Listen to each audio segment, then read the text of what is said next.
Hello दोस्तों, नमस्कार। स्वागत है आप सभी का एजुकेशन मंत्रा में। दोस्तों, सुबह के वीडियो में विद्यार्थी जीवन से जुड़ी हुई बहुत ही इंपॉर्टेंट अपडेट्स को डिस्कस किया जाता है। तो ऐसे में बहुत सारी खबरें यहाँ पर निकल के आ रही हैं। तो दोस्तों, हर एक खबर को वन बाय वन डिस्कस करेंगे, लेकिन इसके पहले जो हमारे छात्र एडेड जूनियर शिक्षक भर्ती की प्रिपरेशन कर रहे हैं उनके लिए एक छोटी सी इन्फॉर्मेशन है। अगर आप एडेड जूनियर शिक्षक भर्ती की प्रिपरेशन कर रहे हैं तो ऐसे में चच्चू पब्लिकेशन लाए हैं पेपर 1 यानी कि एडेड जूनियर हाई स्कूल प्रधानाध्यापक और सहायक अध्यापक के सामान्य ज्ञान, समसामयिक घटनाएं और तार्किक ज्ञान के 2000 से अधिक बहुविकल्पीय प्रश्न, वो भी व्याख्या सहित आपको इस बुक में मिलेंगे। अगर इस बुक की बात करें तो सबसे पहले आपको यहाँ पर पाठ्यक्रम दिया गया है और इसके बाद से टॉपिक वाइज यहाँ पर बहुत सारे इंपॉर्टेंट एमसीक्यू क्वेश्चन मिलेंगे और फिर इसके बाद इसकी आंसर शीट और इसके बाद से इनकी प्रॉपर एक्सप्लेनेशन भी दे दी गई है। तो ज़्यादा जानकारी के लिए लिंक डिस्क्रिप्शन बॉक्स में है, चेकआउट करें और दिए गए नंबरों पर कॉल करें। इतना ही नहीं, ये बुक्स आपके नज़दीकी बुक स्टॉल पर उपलब्ध है, वहाँ से जाकर इन बुक का रिव्यू करें। अगर पसंद आए तो प्रैक्टिस के लिए बिल्कुल से परचेज कर सकते हैं। तो दोस्तों, यहाँ सबसे बड़ा मुद्दा है बीएड। जी हाँ दोस्तों, बीएड को लेकर यहाँ पर चाहे उत्तर प्रदेश हो, चाहे बिहार हो, चाहे राजस्थान हो, पूरे देश में जहाँ भी शिक्षक भर्तियाँ आती हैं बीएड कैंडिडेट्स को लेकर तमाम सारी जो अपील हैं वो कोर्ट में पहुँचती हैं और कहीं ना कहीं प्रथम दृष्टया रोक लगाई जाती है। तो ठीक इसी प्रकार से एक बड़ा मामला देखने के लिए मिला है और ये मामला जुड़ा हुआ है रीट से। जी हाँ दोस्तों, उत्तर प्रदेश के बहुत सारे छात्रों ने भी रीट के एग्जाम में पार्टिसिपेशन किया है। तो रीट 2021 परीक्षा से पहले 13 लाख बीएड डिग्री धारकों को हाईकोर्ट का बड़ा झटका लगा और यहाँ पर वजह क्या है देखते हैं। राजस्थान में 26 सितंबर को आयोजित, आज ही रीट हो रही है, रीट आयोजित हो रही है और इस परीक्षा से पहले इसमें शामिल हो रहे तकरीबन 13 लाख बीएड डिग्री धारकों को हाईकोर्ट ने झटका लगा दिया है। हाईकोर्ट ने बीते शुक्रवार को बीएड डिग्री धारकों का लेवल 1 का परिणाम जारी करने पर अंतरिम रोक लगा दी है। जस्टिस संगीता लोढ़ा की खंडपीठ में राजेंद्र सिंह चोटिया व अन्य की याचिका पर सुनवाई करते हुए रोक लगाई है। हालांकि कोर्ट ने बीएड डिग्री धारकों को परीक्षा लेवल 1 में शामिल होने से जो रोक है उसको नहीं माना है कि मतलब आप पार्टिसिपेट करियो, लेकिन फाइनली आपका जो रिजल्ट है, जो आपका परीक्षा का परिणाम है, वो इस याचिका के अधीन आएगा। मतलब इसमें एंटरिम जो है, जो राहत है वो मिली है अपीलकर्ता को कि जो रीट के रिजल्ट में है, लेवल 1 के रिजल्ट में है, बीएड का रिजल्ट नहीं आएगा, बाकी कैंडिडेट्स का आ जाएगा। तो बीएड डिग्री धारकों के पास उच्च योग्यता है। अपनी बहस में बीएड धारकों की तरफ से पैरवी कर रहे अधिवक्ता रघुनंदन शर्मा व अन्य अधिवक्ताओं ने कहा कि बीएड डिग्री धारक बीएसटीसी से उच्च योग्यता रखते हैं। ऐसे में उच्च योग्यता वालों को कैसे एक ही प्रकृति की परीक्षा में शामिल होने से रोका जा सकता है। वहीं एनसीटीई का गठन एक्ट के तहत हुआ है, वह एकेडमिक अथॉरिटी है। ऐसे में उसी के नियम रीट भर्ती परीक्षा में लागू होने चाहिए। माध्यमिक शिक्षा बोर्ड ने एनसीटीई का नोटिफिकेशन जारी होने के बाद भी रीट विज्ञप्ति में लेवल 1 में बीएड डिग्री धारकों को शामिल नहीं किया था, जो पूरी तरह से गलत था। गौरतलब है कि 5 फरवरी 2021 को हाईकोर्ट के अंतरिम आदेश से ही बीएड डिग्री धारकों को लेवल 1 में फॉर्म भरने की अनुमति दी गई थी। तो दोस्तों, चाहे जितना हो, एट लास्ट बीएड को पार्टिसिपेट करना पड़ेगा, करवाना पड़ेगा, चाहे वो सरकार को करना पड़े, चाहे कोर्ट को करना पड़े, चाहे ये सुप्रीम कोर्ट मामला जाए।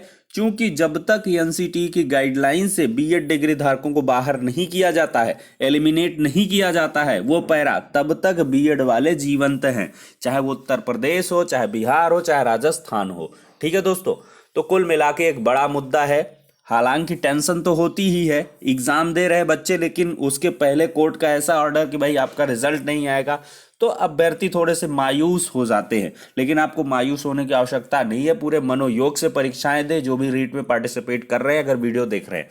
तो चलिए अगली अपडेट पर बढ़ते हैं दोस्तों। खाली बची सीटों पर कट ऑफ से कम अंक वालों को नौकरी नहीं, हाईकोर्ट का बड़ा डिसीजन आया है।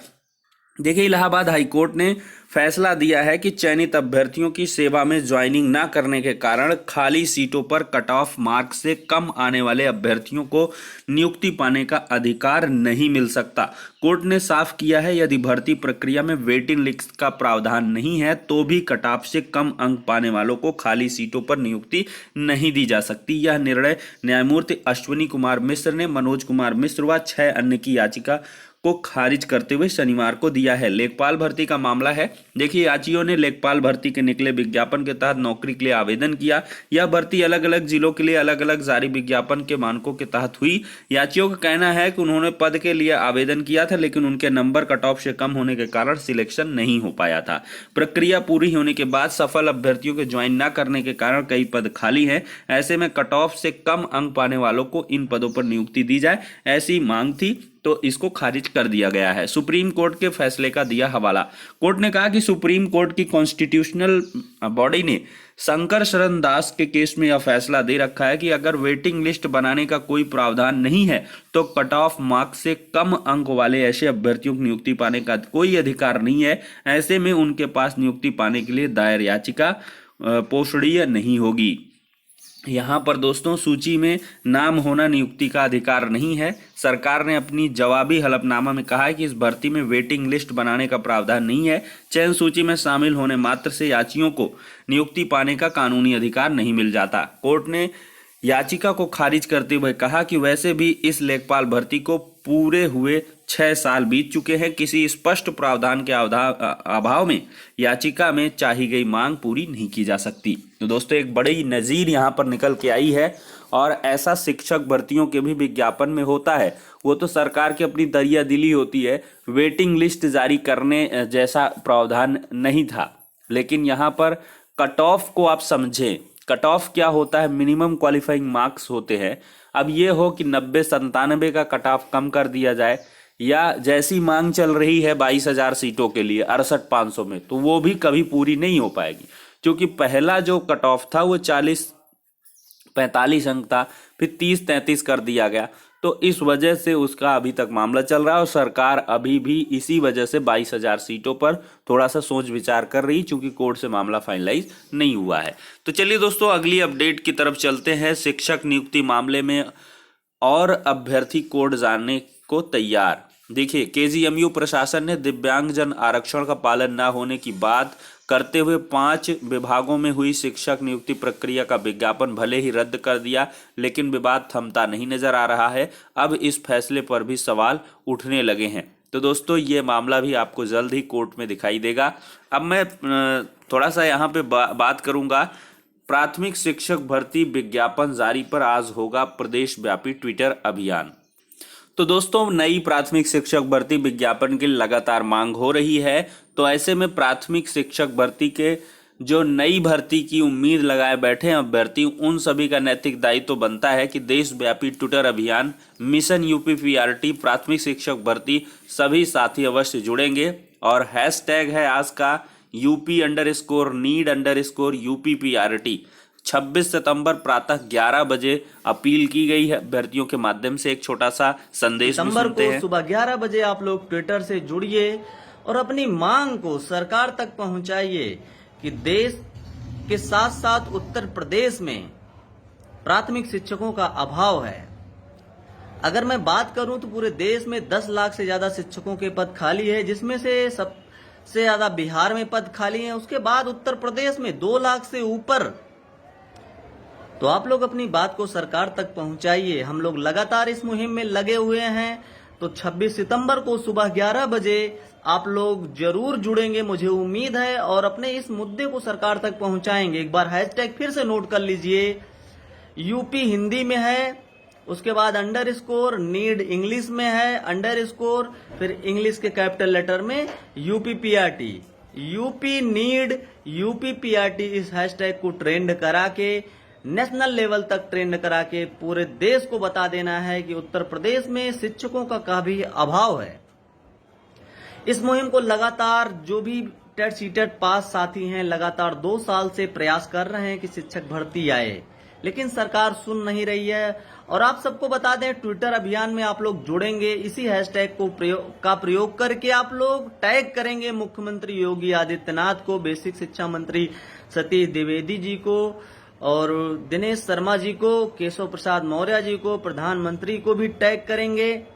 और कुछ समाचार पत्र हैं, नेशनल चैनल है, कुछ पत्रकार हैं, सभी बंधुओं को टैग करके आपको ट्वीट करना है, रीट्वीट करना है। और तो दोस्तों इस प्रकार से आपने देखा कि प्राथमिक शिक्षक भर्ती का विज्ञापन जारी होना आवश्यक है और ऐसे में आप सभी को यहाँ पर आगे आना होगा, क्योंकि कमेटी की रिपोर्ट अभी तक पब्लिश नहीं हो पाई है और ना ही क्लोजर हुआ है। तो ऐसे में धीरे धीरे समय बीत रहा है। भले ही यूपी टेट का एग्जाम 28 नवंबर को होगा, लेकिन इसकी जो हम सूचना है वो यही मिल रही पीएनपी से कि आपका जो नोटिफिकेशन है वो 2 से 3 दिन में आ जाएगा। ऐसा जो है सचिव साहब के द्वारा आशान्वित किया गया है अभ्यर्थियों को जिन्होंने भी मुलाकात करी है।